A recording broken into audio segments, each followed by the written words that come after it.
A beautiful sunny Saturday. After leisurely sleeping in, I decide to spend the next few hours doing what every college student dreams of, catching up on all the homework I put off during the week. How did it pile up so much? Well, let's not worry about it. Where should I go? No two ways about it. If you're going to study, it has to be the library. Somehow, it's both busy and quiet at the same time. The library paradox. Pretty catchy, actually. Might be a good name for a book. You think you're checking out a book, but you're also checking in a book. Useful thoughts like these dance around the various lobes and cortices of my brain as I consider where I'm going to park myself. There are private reading lofts in the upstairs part, but they're a little claustrophobic, and all the nice sunny spots by the windows are already occupied, as always. Do these people live here? And that's when I spot her, sitting in a reading nook off to the side, silently tapping away at a laptop, a large stack of complicated-looking books beside. The silky ponytail, the face so naturally pretty you'd think it was carved from marble, a knockout body that her choice of attire valiantly fails to entirely obscure. It could only be Vi. Her real name's nice too, but there's something about the concision of Vi that feels cute. I roll the name around in my mouth for a moment, letting it silently rattle against my teeth. Then I feel a strong desire to actually say her name aloud, so I slide over to a conspicuously unoccupied seat near hers. Hey, Vi. Her iron-sharp eyes swing for my neck before delicately tilting upward to meet my gaze. Damien. Her acknowledgement is short and soft, and her eyes return to her laptop screen without lingering. Urgent, sharp, and gentle, her voice is like a misericord. I could get used to hearing her whisper my name like that. So, what do you... She raises one finger from her laptop keyboard to her lips, and then looks at me again expectantly. What is she... Oh, right. Library. Library. I whispered that, though the elegant finger pressed to her soft lips remains. So what, Damien? Her whisper is more insistent this time. I am working, as should you. Right, work. I technically came here to do that, didn't I? As I go to retrieve a textbook from my bag, she returns to her work. Since she's here, I really should be studying my biology textbook. Show I'm taking it seriously. Could take lots of other things seriously. But I left it at the dorm. The thing's a brick. So instead, it's the book for Intro to Art History. I resent the me who signed up for the class. Probably not her speed at all. At least I actually brought a book. My eyes immediately glaze over as I attempt to absorb any information from the book. I wonder if I'm allergic. While my eyes glue themselves to the page, my other senses focus on Vi. My hearing focuses on the even sound of her breath and the steady tempo of her nails striking the laptop keyboard with delicate precision. I smell something gentle and citrusy. Is it perfume? Or her deodorant, maybe? It's soothing and clean. My mind's eye recalls with perfect clarity her finger pressed to her lips, as though it only happened moments ago. I wonder if her lips are as soft as they look. I wonder what they taste like. I wonder what it would feel like if... I snap back to reality when I hear Vi cough. I look towards her seat, but she's standing right in front of me, gaze cast down at the book sitting in my lap. Looking disappointed. Can she read my mind? Uh-oh.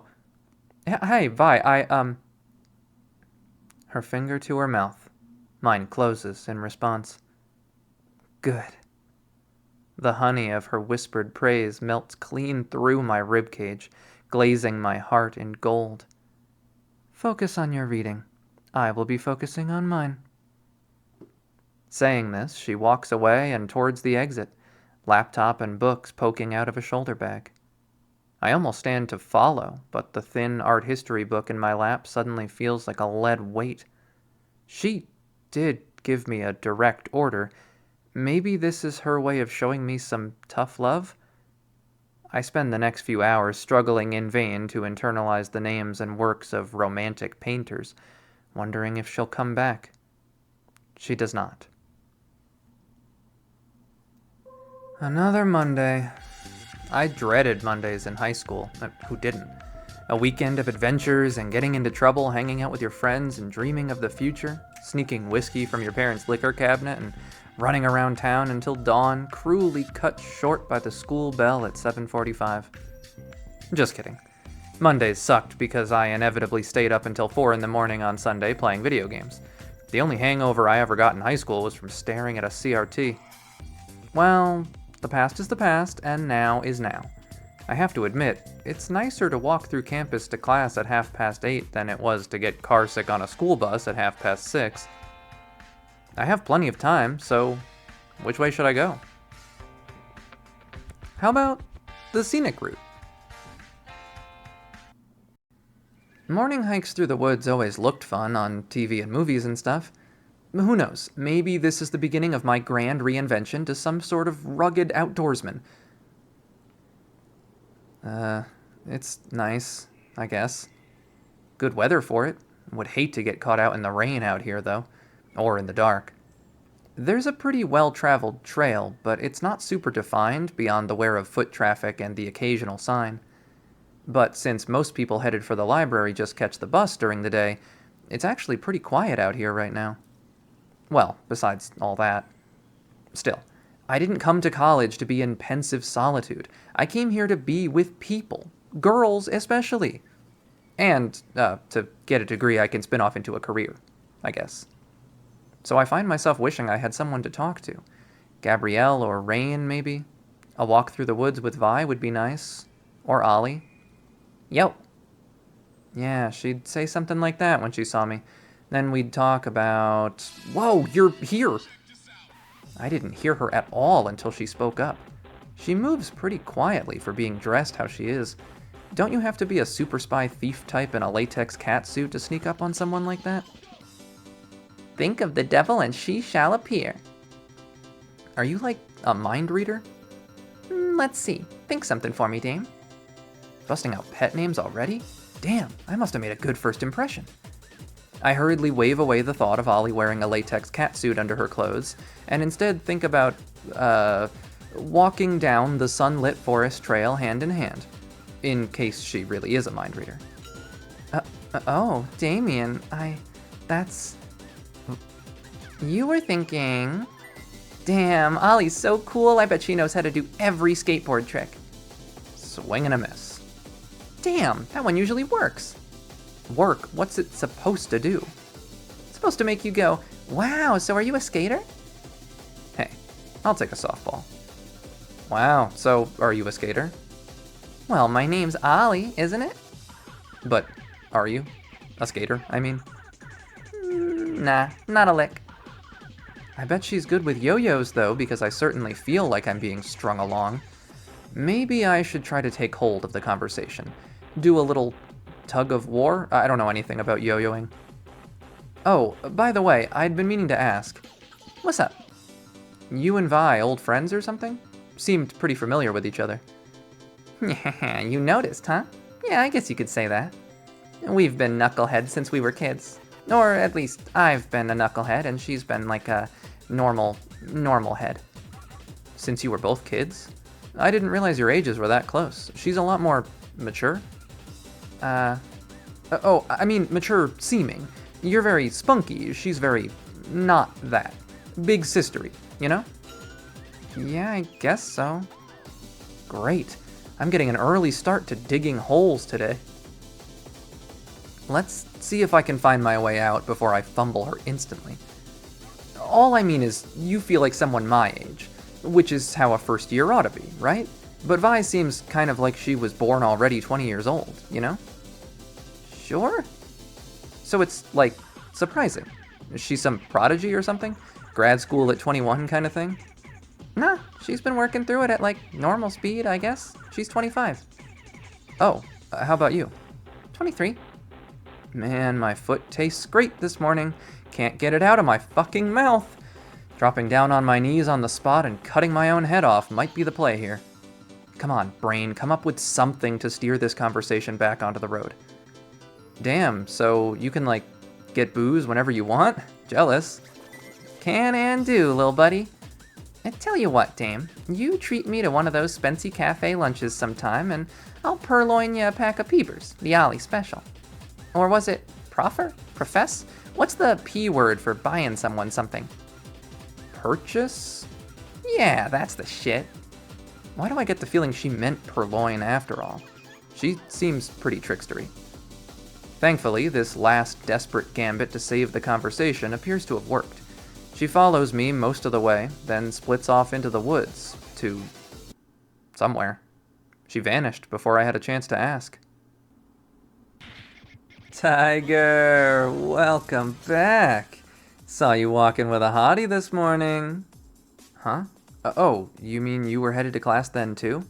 Why didn't you say hi? Not that I was desperate for human interaction or anything. Nah, dude, and ruin your mojo. Wanted to give you a chance, not steal your girl. That's a man's code. So, who is she? How'd it go? Well, I could have made something up, but the truth is I was feeling pretty despondent about my lack of social skills.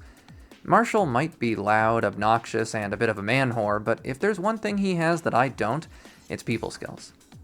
So, here's the thing. And so I told him the truth. It was the most awkward conversation of my life. Dude, that was painful to listen to. You called her Kitty and then asked her age. Smooth. You asked her if she got held back while she was at it? Maybe her GPA or her IQ? Christ, dude. No, I didn't, thank you. Turns out the only thing worse than being disappointed in yourself is having the worst person in the world disappointed in you. He heaves a great sigh and slaps his hands down on his thighs. Okay, I won't say you've earned it, but every once in a while I reserve the right to give out a freebie. You're pathetic enough that it'll rub off on me if I let this continue, and then neither of us will do any rubbing off. Know what I'm saying? The key for you is gonna be... He spreads his arms like a conductor. Spray and pray. Sounds like something that'll get me arrested. One girl's too challenging for you. You gotta maximize your options. Talk to groups. Hone in on pairs. Girls travel in packs, and you're the lion. Don't lions hunt in packs, too? Holy shit, man. Just work with me here for a sec. Compliment the ugliest chick and make her friends jealous. Talk to the shy ladies and make them feel special. Then go party with the hotties and leave them wanting more. Girls, fundamentally, are whack as hell. They have all these interpersonal dynamics and shit going on. You don't have to understand them. You just gotta use them to your benefit. Say the right thing to the right chick while her friend's listening, and the friend'll get her tits out. Trust me. I don't trust you, even a little bit. And besides, I'm not just looking for the path of least resistance here. I'd rather find one girl I really bond with than a bunch of flings. Someone I can have an actual relationship with, you know? He rolls his eyes, but at least he doesn't point out that right now I'm not achieving either. Whatever, bro. My bed's gonna break by Christmas, all the action it's seeing, while yours ain't seeing nothing but wet dreams. Spray and pray, my virginal choir boy. Spray and pray. You talk to enough groups of chicks, one of them will find something to get them going.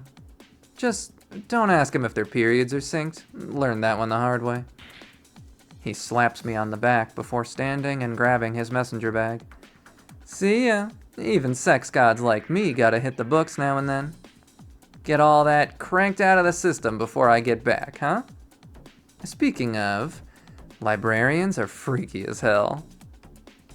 He chuckles like an old man recalling a fond memory before leaving the room. I've never met anyone who sucks so bad. But as I sat alone in the dorm room that evening by the too bright glare of my desk lamp, trying to figure out how to reply to a discussion question on the terribly designed university intranet, I keep coming back to what he said. Talking to lots of girls doesn't actually sound like terrible advice.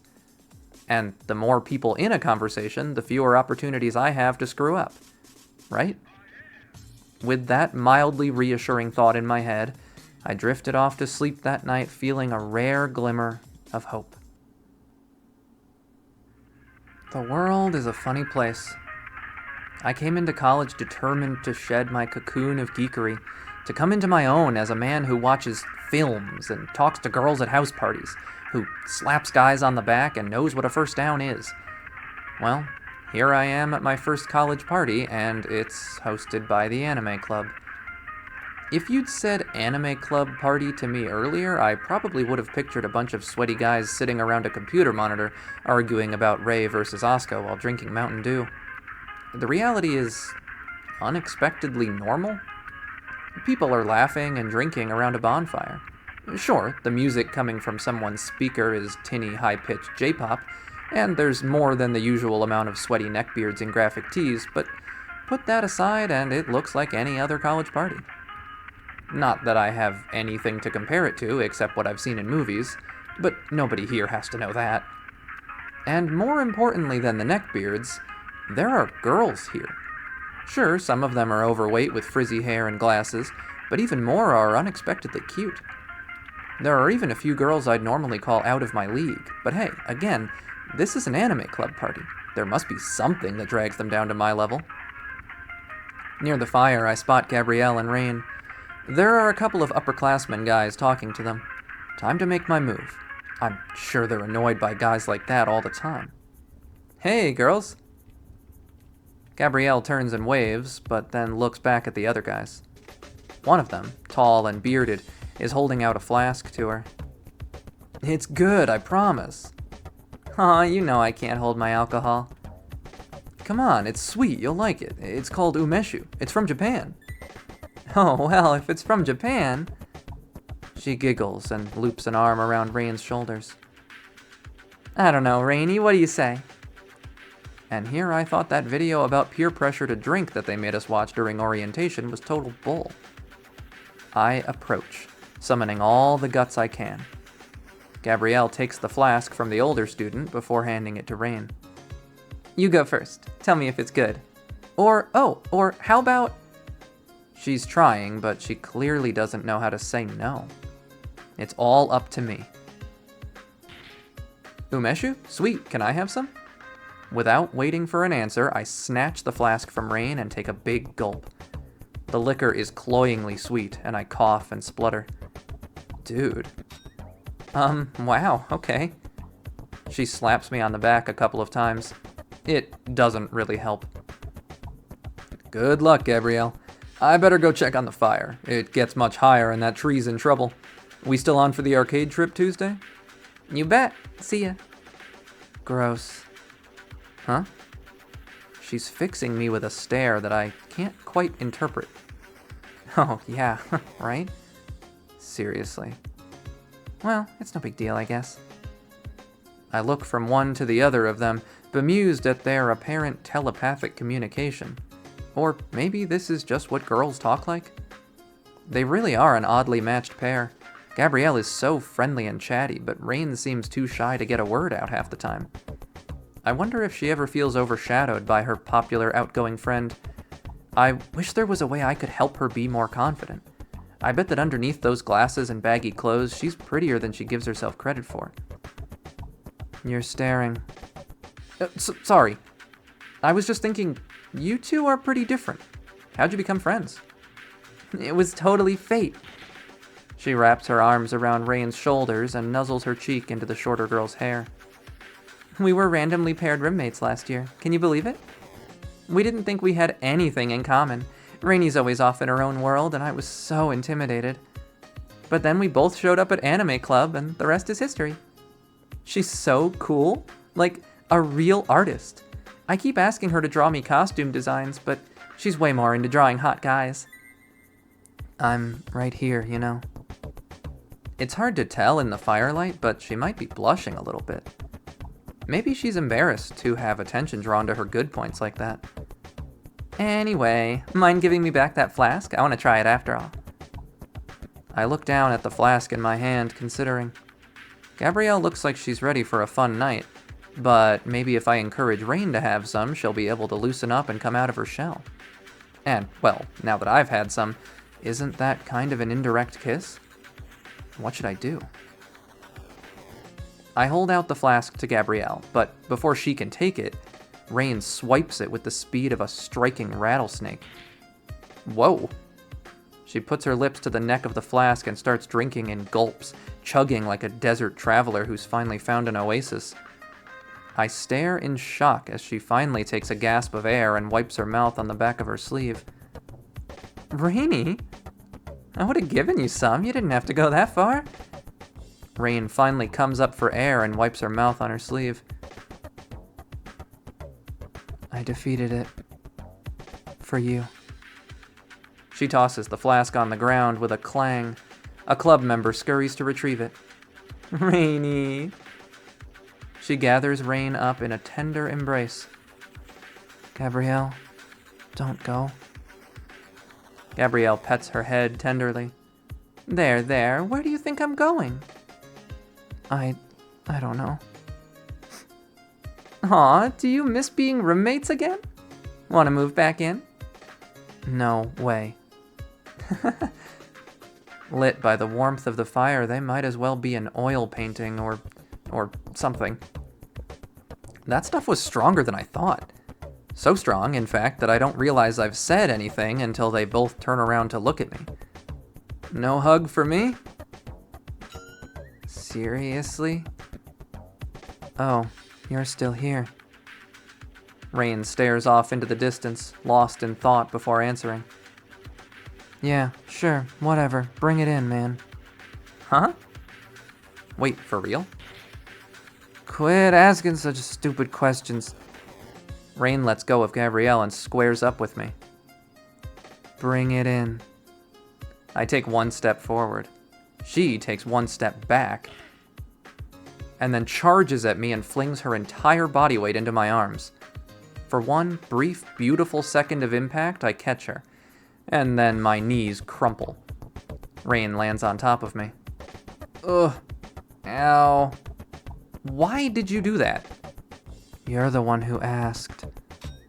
She rolls off, catching me in the gut with her elbow. Ow. Look, Gabrielle can do it. Wait, huh? Too late. Rain takes another running leap at Gabrielle. Huh? Rain has flattened Gabrielle. You caught me last time. Yeah, but you weren't nearly this, excited. It's okay, though. We can still hug.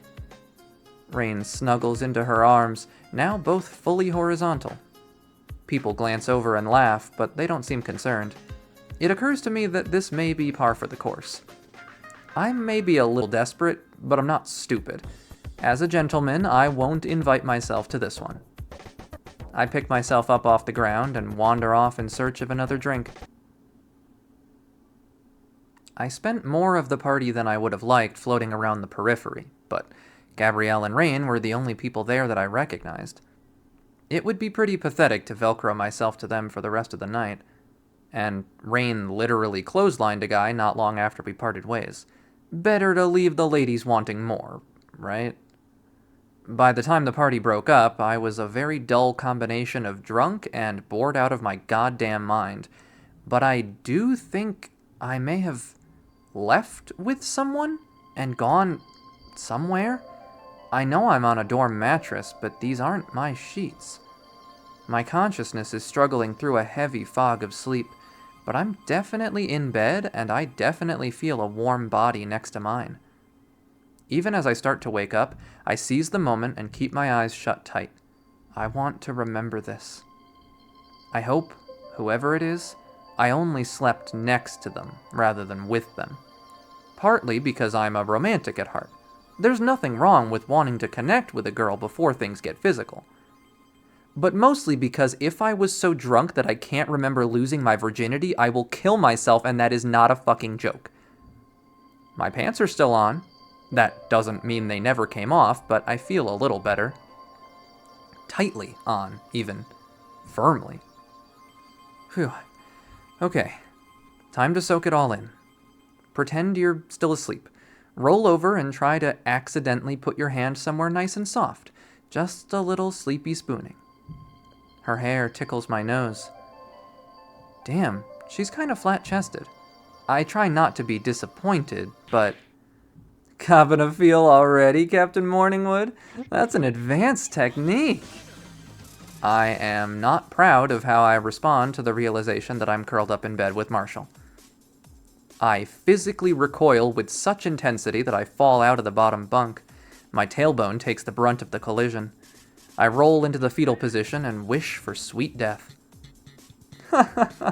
Oh man, classic hangover cure. Bet now you don't even notice how bad your head hurts, huh? Chill out, man. This is a rite of passage. Marshall's Law. Never get so drunk that you don't know where you'll wake up. I'm too busy shamefully cradling my head in my arms to point out that martial law is a really unfortunate homophone for his stupid sex rule. Why did you let me sleep in your bed, man? Because it was funny. Plus, I got to evaluate how you'd tenderly hold a hottie through the night. Not bad. 7 out of 10. Ugh. I twist around to look at him, suspicious. Really? I didn't elbow you in the ribs or anything? His nod is almost solemn. He offers me an olive branch in the form of a thumbs up. I felt very cared for, man. No shit.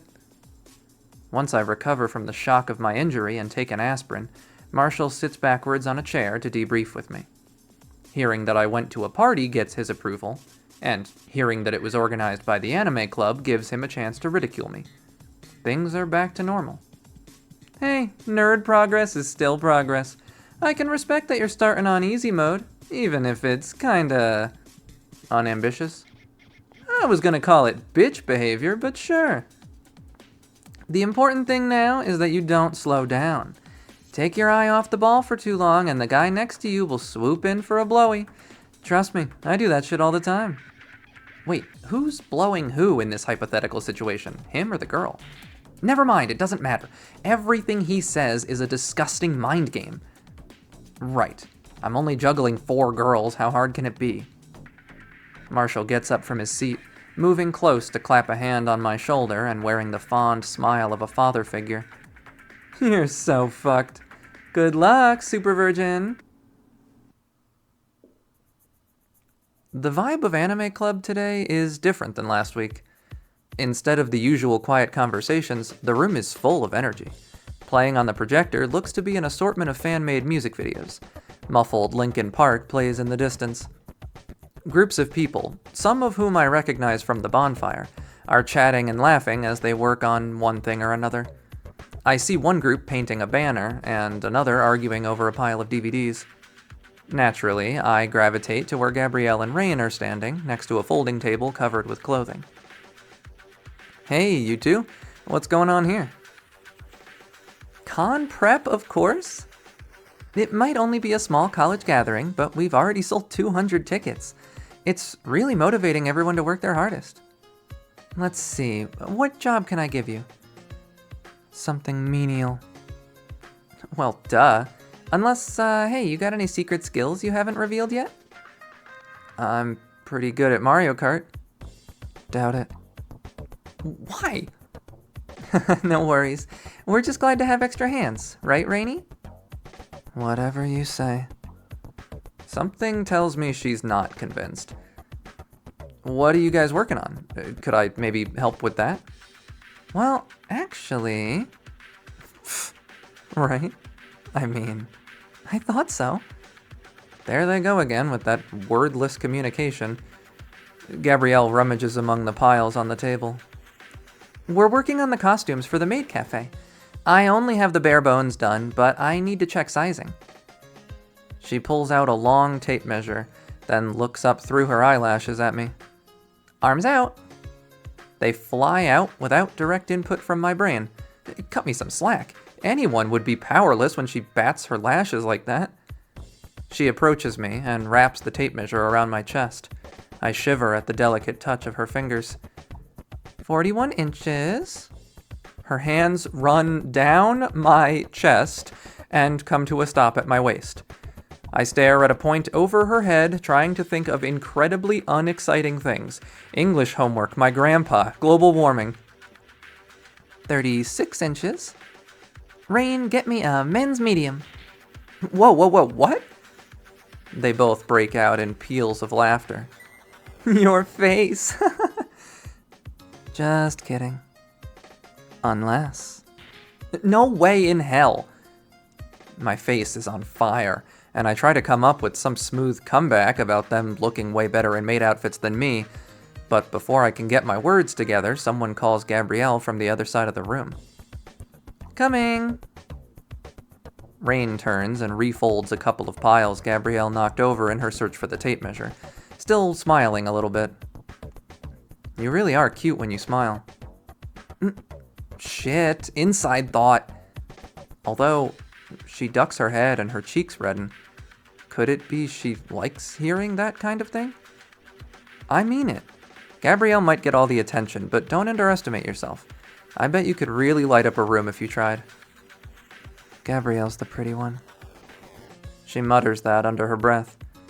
I wonder if she ever gets tired of living in the shadow of someone so pretty and popular. You know, I've never seen you with anyone else. You guys are always together, huh? Do you not get along with the other club members? Are you saying I don't have other friends? I have other friends. She ducks her head and mumbles.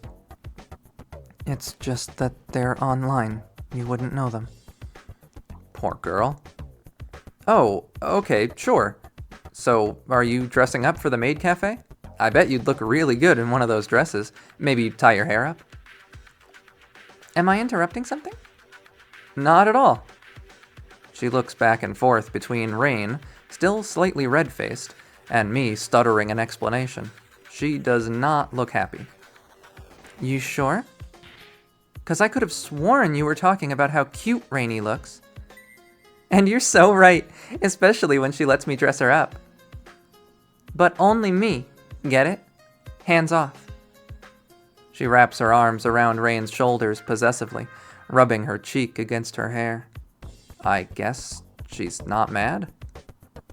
Hey, quit it. She flaps her hands uselessly. Man, I wish Gabrielle would hug me like that.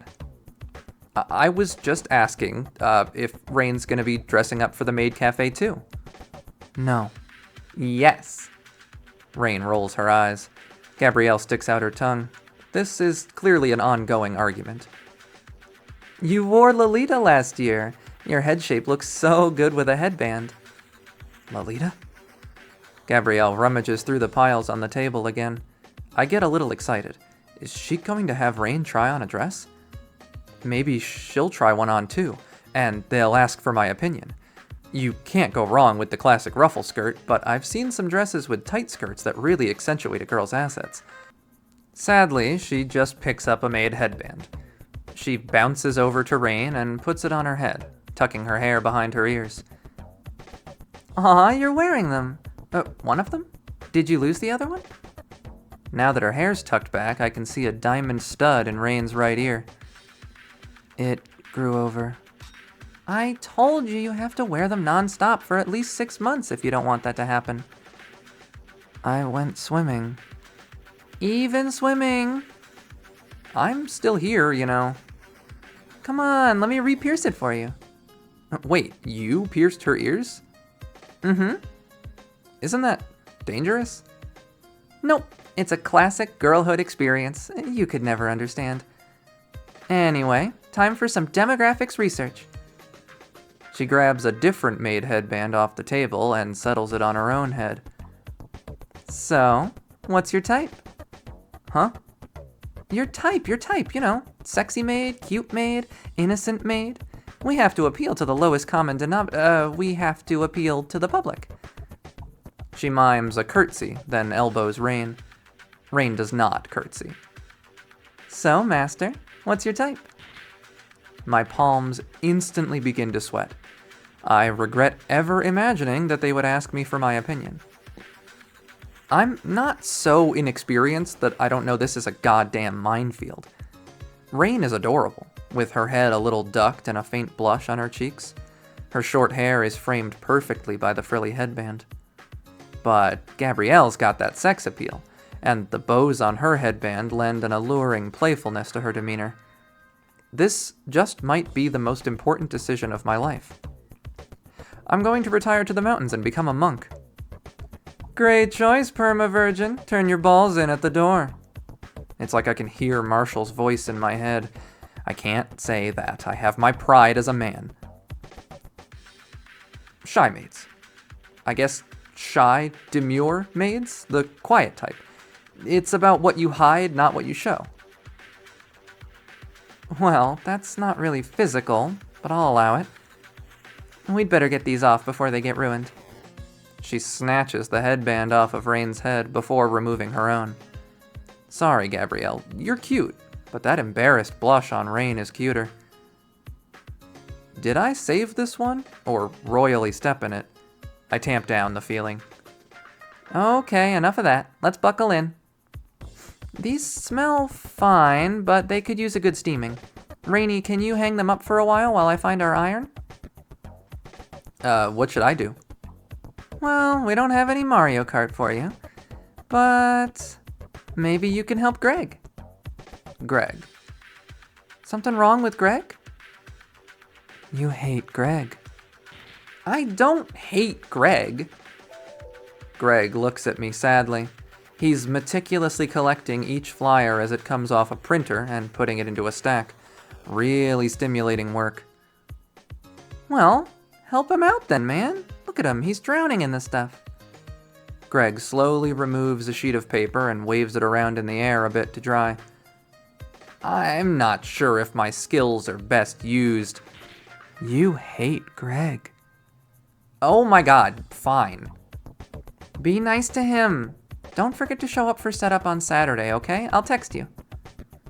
At least I have the assurance that she's hanging on to my number. The thought buoys me through the next few hours organizing with Greg. You had the chance to flex something and you picked Mario Kart? In my defense, I might not have any special skills. Sure you do. You could just say, Twist the knife, why don't you? No, I got this.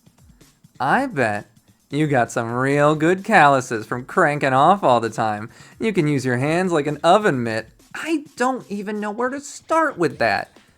First of all, I don't... Be very careful what you choose to lie about here.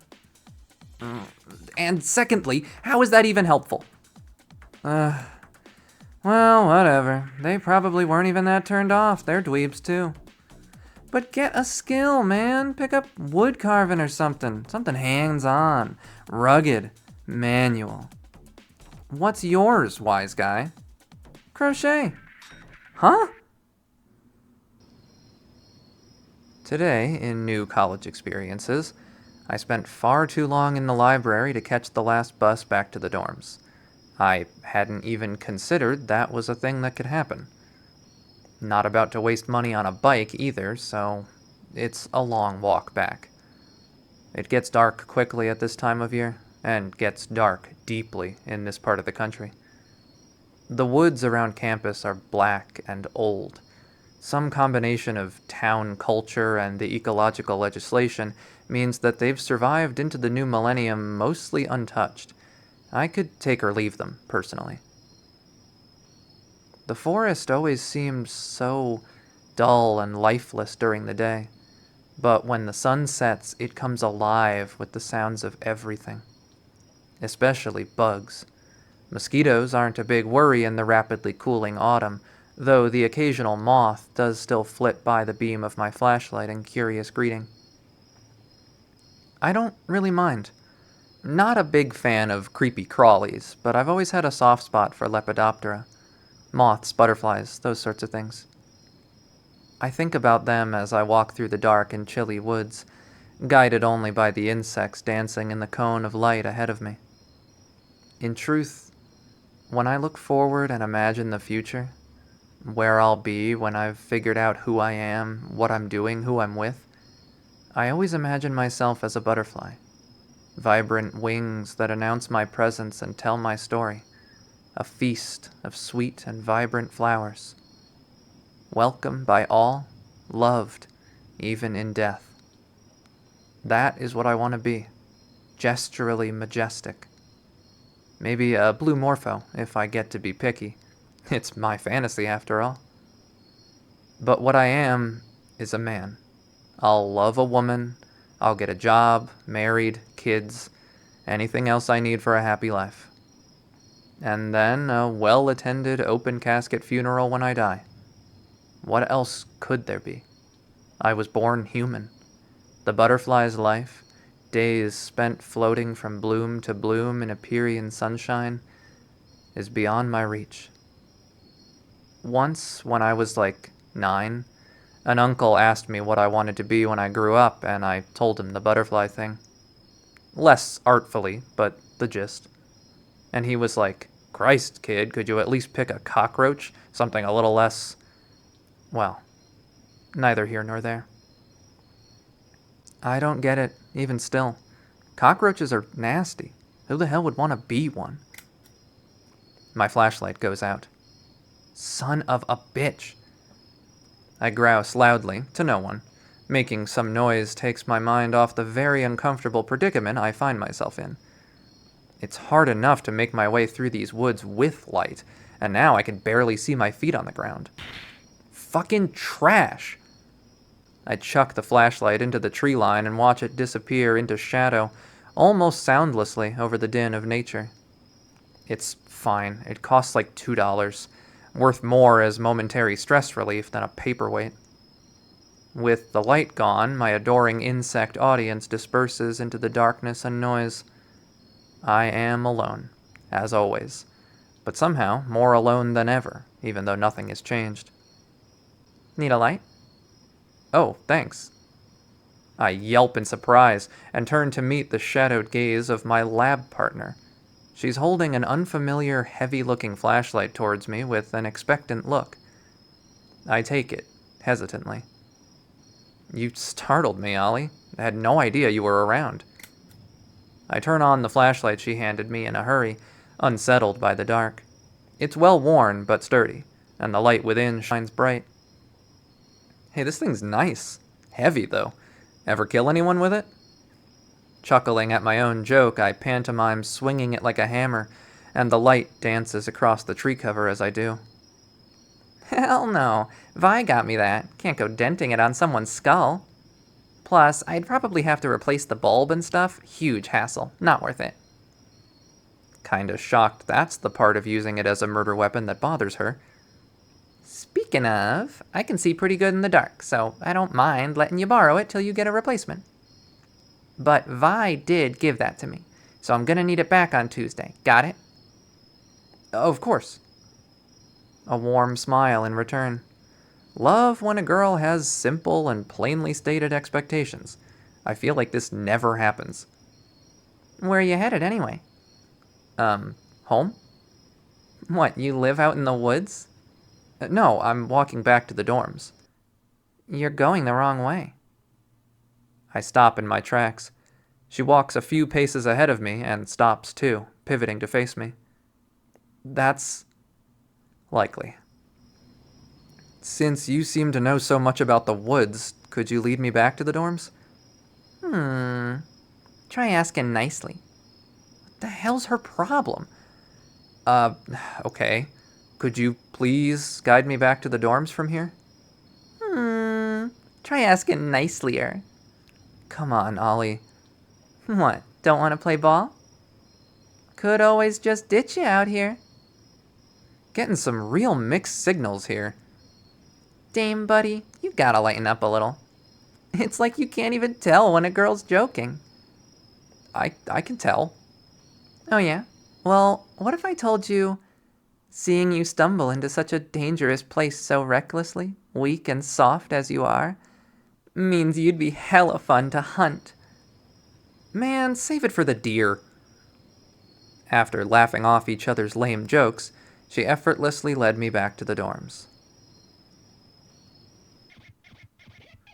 And then she said, like, I'd be hella fun to hunt, or something like that. Not bad, man. Is that good?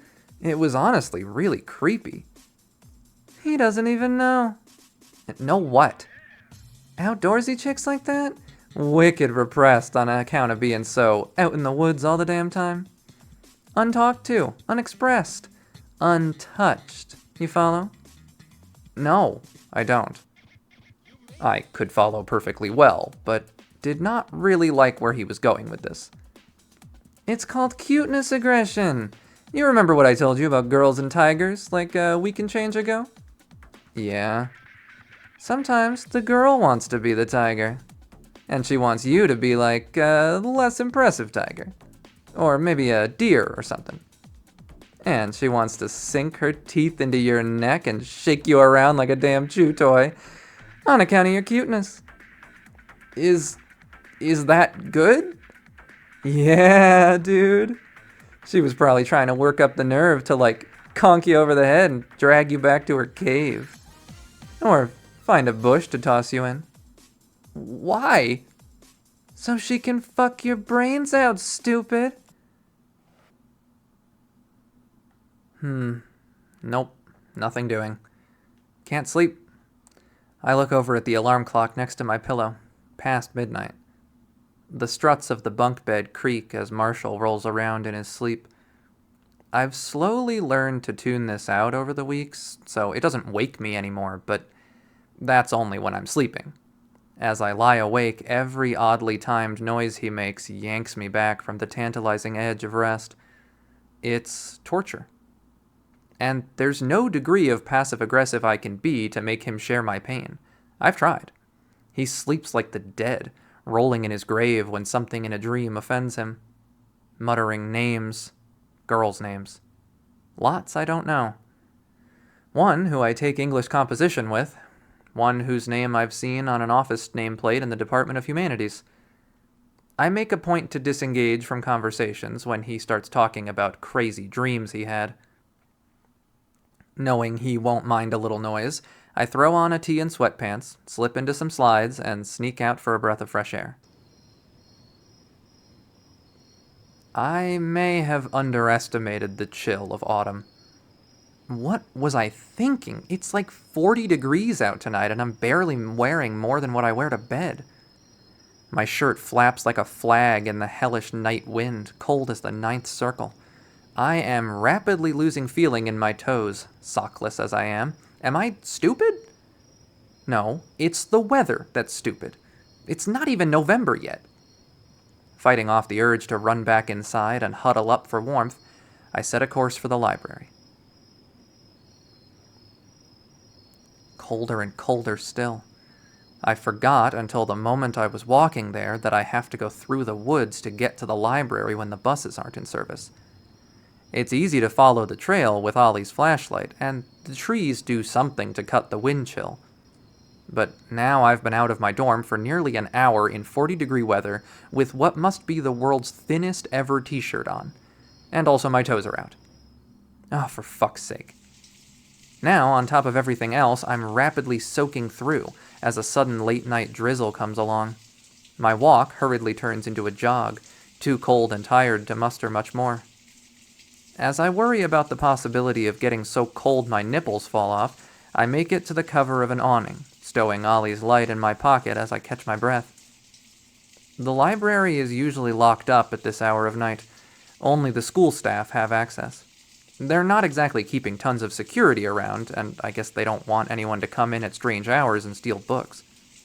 But attached to the library is the campus store.